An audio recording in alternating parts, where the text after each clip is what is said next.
Seorang pegawai kanan polis dihadapkan ke Mahkamah Session Kuala Lumpur di sini hari ini atas dua pertuduhan gagal mematuhi notis mengisytiharkan harta termasuk wang emas digital seberat 716.8 gram dan wang kripto bernilai RM80,000.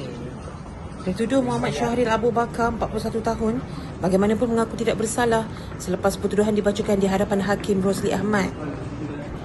Berdasarkan pertuduhan pada 28 Jun 2024 di Ibu Pejabat SPRM Putrajaya, tertuduh didakwa mengabaikan notis bertulis di bawah Seksyen 36(1)(a) Akta SPRM 2009 dengan tidak mengemukakan penyata berhubung wang dimasukkan ke dalam akaun sebuah syarikat yang mempunyai kepentingan dengannya. Bagi pertuduhan kedua, Muhammad Syahril didakwa gagal menjelaskan cara memperoleh beberapa harta, antaranya emas digital seberat lebih 716 gram, pelaburan mata wang kripto bernilai RM80,000, akaun ASB hingga RM40,000 serta bayaran pinjaman perumahan sebuah rumah di Johor Bahru bernilai RM68,000.